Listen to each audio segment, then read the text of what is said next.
Have you ever wondered how that frappuccino in your hand became a global phenomenon? The story of Starbucks is more than just coffee. It's a tale of passion, vision, and a little bit of Italian magic. Let's rewind the clock and dive into how a small Seattle coffee bean store brewed its way into a worldwide empire.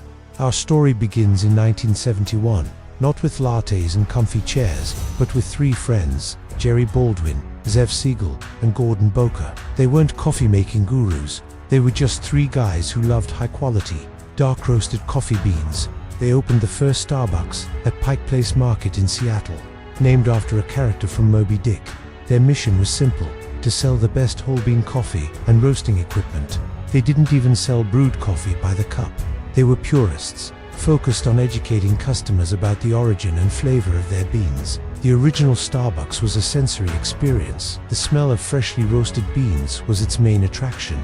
For its first decade, the company grew slowly but steadily, building a loyal following of coffee connoisseurs in Seattle who appreciated the quality. But the real turning point, the moment that would change everything, was just around the corner.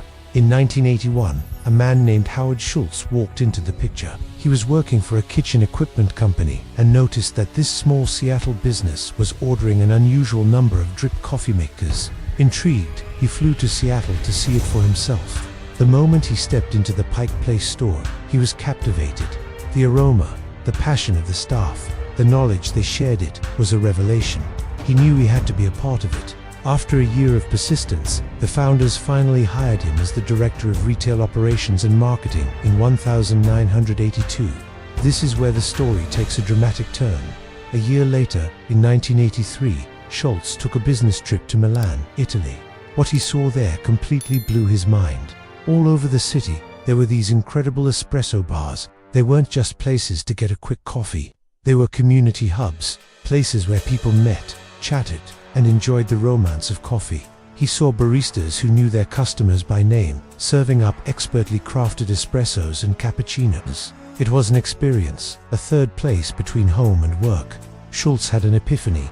He realized Starbucks was missing the point. They were selling the beans, the raw ingredients, but they were missing the soul, the theater, the community of the Italian coffee bar. He rushed back to Seattle, buzzing with excitement. He pitched his idea to the founders.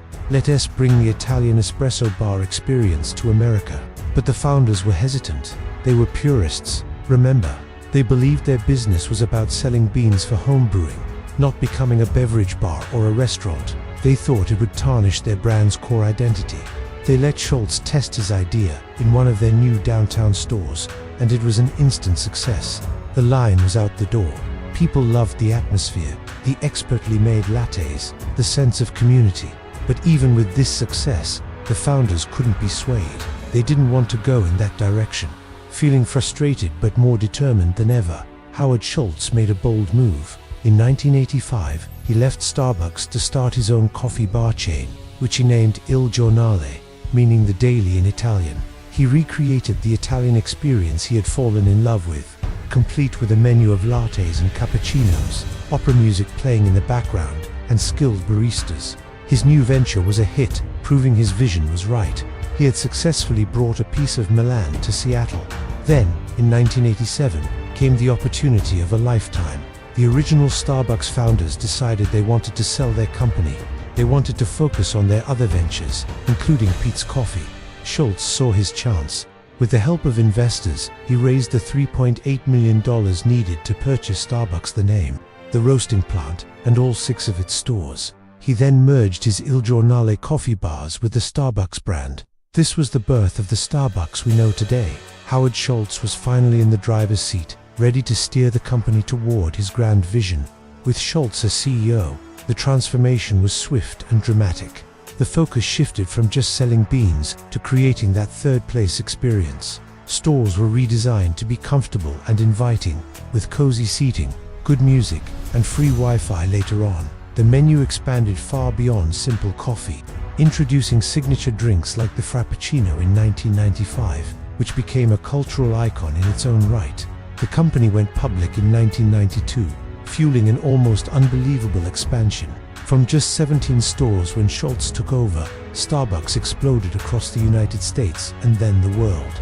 The 90s and 2000s were a period of hypergrowth. Starbucks was opening new stores at a breathtaking pace, sometimes multiple a day. They entered key international markets like Japan in 1996 and China in 1999, adapting their model to local tastes while maintaining their core brand identity.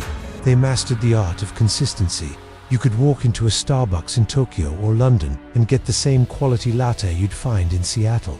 This reliability was key to their global success. They also became pioneers in corporate responsibility, offering comprehensive health benefits to part-time employees, and investing in ethical sourcing programs like CAFE practices. But it wasn't all smooth sailing.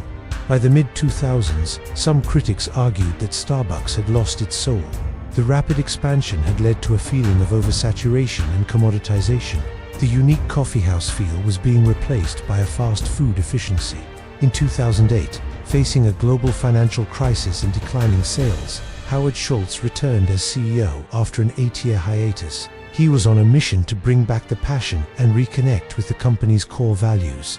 He temporarily closed thousands of US stores for a few hours to retrain baristas on how to pull the perfect espresso shot.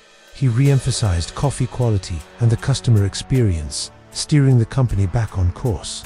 Today, Starbucks has over 38,000 stores in more than 80 countries. It's a brand that has completely reshaped our relationship with coffee. It introduced a whole new vocabulary ground, venti, macchiato, into our daily lives.